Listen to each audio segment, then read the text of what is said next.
I've had the most awful days lately. I don't even know when it started. It's just been like continuous for quite a while. And then rough. This really sucks.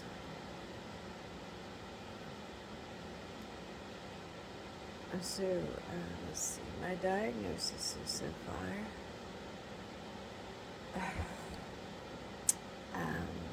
MECFS, fibromyalgia. I have h-EDS with a little h. I might have EDS. There's a pretty good chance. And I have candida. I had 6 environmental toxins that were all off the charts. I think they tested me for around 37. So it's not like they tested me for everything. And I was high and off the charts. Off the charts times 4, I think, in benzene or xylene.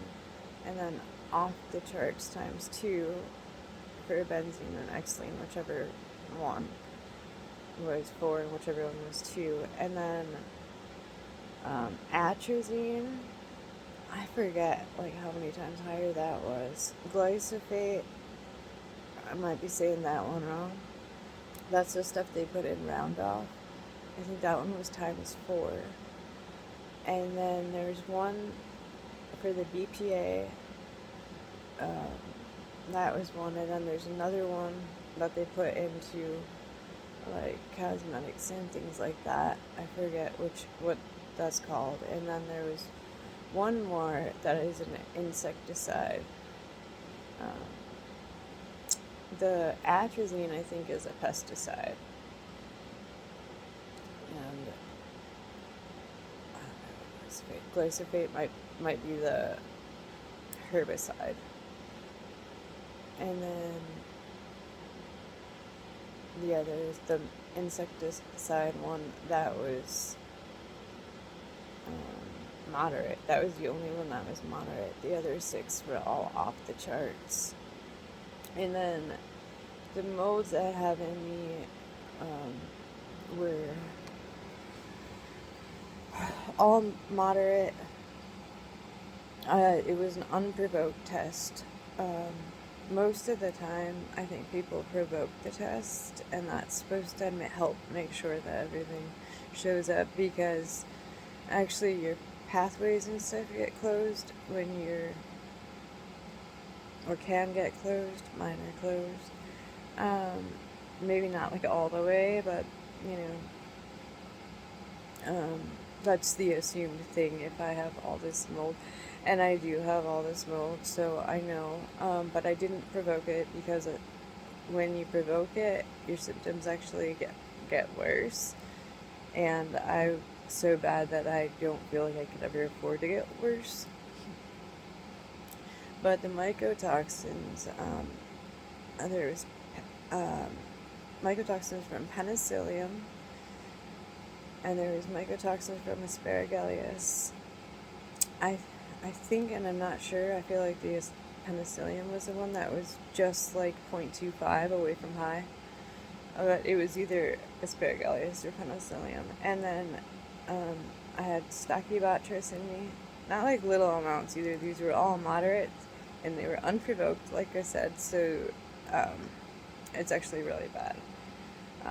But so asparagus, penicillium, stachybotrys, and then Stachybotrys charcuterium or something. And then there's Farcerium or something, and then one that starts with an M. I didn't realize that I actually had those in me for sure. I thought maybe I had mycotoxins from 4 molds. I thought it was like, because the way they do it, like line 1 says like asparagus, line 2 said asparagus and penicillium. But actually, what it is the second line right there where it says asparagus in penicillium. The mycotoxin that was found in me is created by having those two together. So that's why. So line 2 said asparagus and penicillium. That's because they're both together. Line 3 said Stachybotrys farticerium, or whatever it is, the one that started with an M, and that makes Roridin E. I might be saying it wrong, but Roridin E is the mycotoxins from, or one of the mycotoxins that's made from the combination of the three molds, Stachybotrys farticerium and the one that starts with an M. I honestly don't even know I could read. So that's line 3, and that's these are all water damage molds. The combination of those 3 molds, though, is extremely toxic. They're all extremely toxic on their own, but the combination of them, that's what they use to create bioweapons or something for the war, or for whatever like that. That's how bad it is. And then, I don't know if I said reactivated EBV, but I'm pretty sure I did. And then I have worries for real of things like leukemia, multiple myeloma something, or it's a bone. They're the ones where cancer can start in your bones and not actually show up on a blood test. Those are the ones I'm worried about, because I started feeling really sick. My body felt poisoned. I started thinking about leukemia, and then I was looking in my sick groups, and there was not very much with leukemia, even though that's why benzene can cause that. So, leukemia. And,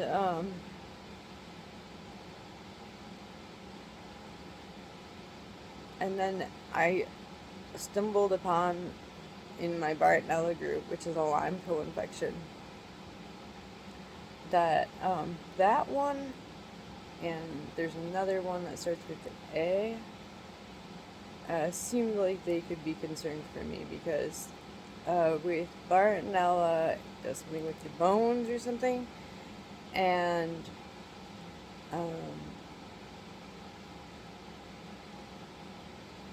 I've had bone pain for like 5 or 6 years. So that's definitely a concern. And I mean, like, I never went and got an MRI. I haven't even been to the allergist yet. Like, I just feel like shit. And then, I'm sure I said it, but COVID and long COVID 4 times. I keep going, maybe it was 3. Because when I got it the second time, it was when I was recovering kind of from being bedridden. And I had been going through that recovery phase or whatever for 4 months. And then I was like getting better, and then my progress actually stopped.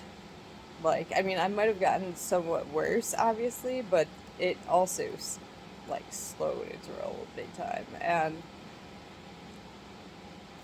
I also think that the second time I got it, though, it was a little bit different. Like, I had, like, I don't know, I just remember, though, having, like, the POTS then. And I got twitchy and stuff. Not like, I had started having a lot of muscle spasms. And, I don't know for sure if it wasn't from the summer, but I know that it hadn't happened, like, I don't know. Like, I started to think maybe it was, but I actually just think it was kind of different for the long COVID part. And then also the other thing that makes me, though, really know, because I just thought of it, and this is what really, is that I actually had brain fog all the way up until, like, October or November, which I thought at first was because of my medicine, but it wasn't. And that was, like, from April to October, November is when I told her. I started in October, so it would have been November, December. I told her my brain fog flared up, and I think it was November. And so that's right there at the like 6 months of brain fog for long COVID.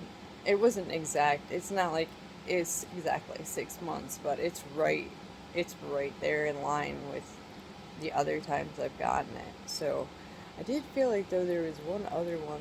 I can't do the first one because I don't even remember. I didn't even realize I had it at first until like I mean like I actually didn't realize I had it until like a no, like without a shadow of a doubt, because I wasn't even saying like I have this until my ex-husband lost his sense of taste and smell again, and then I realized that he really did have it the first time because it wasn't even supposed to be here, and there wasn't accurate tests or anything like that. There wasn't even tests, let alone not. I mean, they're not like they're accurate really now. Um, but yeah, so that's my list of illnesses.